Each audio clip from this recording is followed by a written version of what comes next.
জাতির যে গুরুত্বপূর্ণ দায়িত্ব পালন করতে আমরা এসেছি, আল্লাহ তার জন্য আমাদের জন্য রহমত বর্ষণ করছেন।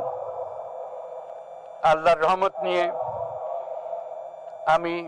এই ঘোষণাপত্র পাঠ করব। বিসমিল্লাহির রহমানির রহিম। যেহেতু উপনিবেশ বিরোধী লড়াইয়ের সুদীর্ঘকালের ধারাবাহিকতায় এই ভূখণ্ডের মানুষ দীর্ঘ 23 বছর পাকিস্তানের স্বৈরশাসকদের বঞ্চনা ও শোষণের বিরুদ্ধে রুখে দাঁড়িয়েছিল এবং নির্বিচার গণহত্যার বিরুদ্ধে গণপ্রতিরোধ গড়ে 1971 সালে 26শে মার্চ স্বাধীনতা ঘোষণা করে রক্তক্ষয়ী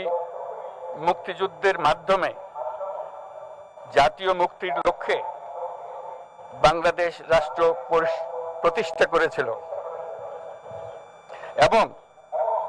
যেহেতু বাংলাদেশের আপামর জনগণ দীর্ঘ আন্দোলন সংগ্রামের মধ্য দিয়ে এই ভূখণ্ডে স্বাধীনতার ঘোষণাপত্রে বিবৃত সাম্য, মানবিক মর্যাদা, সামাজিক সুবিচারের ভিত্তিতে উদার গণতান্ত্রিক রাষ্ট্র বিনির্মাণের আকাঙ্ক্ষাকে বাস্তবায়নের জন্য সর্বোচ্চ ত্যাগ স্বীকার করেছে, এবং যেহেতু স্বাধীন বাংলাদেশের 1972 সালের সংবিধান প্রণয়ন পদ্ধতি এর কাঠামোগত দুর্বলতা ও অপপ্রয়োগের ফলে স্বাধীনতা পরবর্তী আওয়ামী লীগ সরকার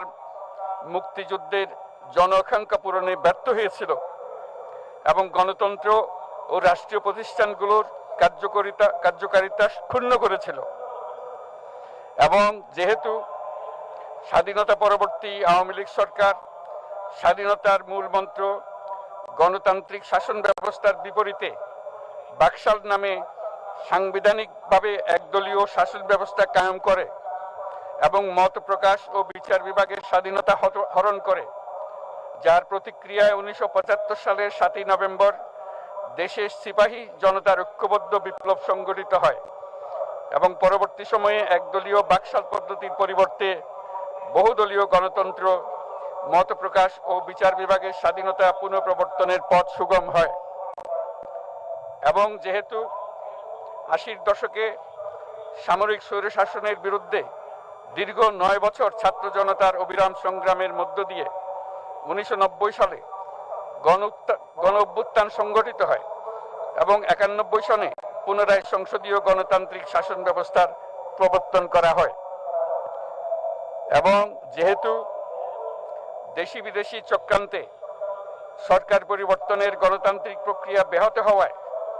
1/11 মতো ষড়যন্ত্রমূলক ব্যবস্থার মাধ্যমে বাংলাদেশে শেখ হাসিনার একচ্ছত্র ক্ষমতা, আধিপত্য এবং ফেসিবাদের পথ সুগম করা হয়। যেহেতু দীর্ঘ 16 বছরের ফেসিবাদী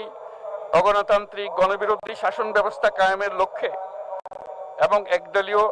রাষ্ট্র ব্যবস্থা প্রতিষ্ঠার অতি উগ্র বাসনা চরিতার্থ করার অভিপ্রায়ে সংবিধানে অবৈধ অগণতান্ত্রিক পরিবর্তন করা হয়, যার ফলে একদলীয় একচ্ছত্র ক্ষমতা ও আধিপত্য প্রতিষ্ঠার পথ সুগম হয়। এবং যেহেতু শেখ হাসিনার আওয়ামী লীগ সরকারের দুঃশাসন, গুম খুন, আইন বহির্ভূত হত্যাকাণ্ড, মত প্রকাশের স্বাধীনতা হরণ এবং একদলীয় স্বার্থে সংবিধান সংশোধন ও পরিবর্তন বাংলাদেশের সকল রাষ্ট্রীয় সাংবিধানিক প্রতিষ্ঠানসমূহকে ধ্বংস করে, এবং যেহেতু হাসিনা সরকারের আমলে তারই নেতৃত্বে একটি চরম গণবিরোধী, একতান্ত্রিক ও মানবাধিকার হরণকারী শক্তি বাংলাদেশকে একটি ফেসিবাদী, মাফিয়া এবং ব্যর্থ রাষ্ট্রের রূপ দিয়ে আন্তর্জাতিকভাবে বাংলাদেশের ভাবমূর্তি ক্ষুণ্ণ করে, এবং যেহেতু তথাকথিত উন্নয়নের নামে শেখ হাসিনার ফেসিবাদী নেতৃত্বে সীমাহীন দুর্নীতি, ব্যাংক লুট, অর্থ পাচার ও অর্থনৈতিক প্রতিষ্ঠানগুলিকে ধ্বংসের মধ্যে দিয়ে বিগত পতিত দুর্নীতিবাজ আওয়ামী লীগ সরকার বাংলাদেশ ও এর অমিত অর্থনৈতিক সম্ভাবনাকে বিপর্যস্ত করে তোলে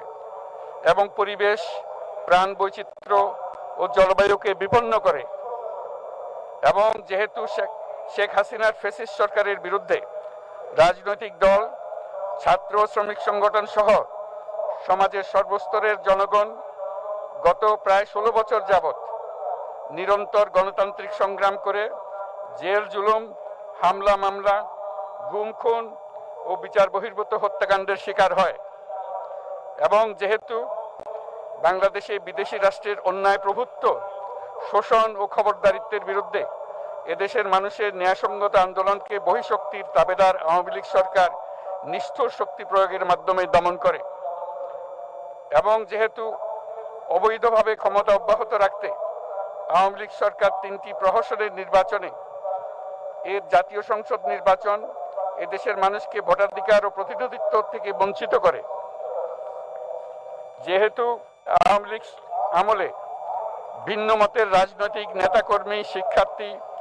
তরুণদের নিষ্ঠুরভাবে নির্যাতন করা হয় এবং সরকারি চাকুরিতে একচেটিয়া দলীয় নিয়োগ এবং কোটাভিত্তিক বৈষম্যের কারণে ছাত্র, চাকুরি প্রার্থী, নাগরিকদের মধ্যে চরম ক্ষোভের জন্ম হয় এবং যেহেতু বিরোধী রাজনৈতিক দল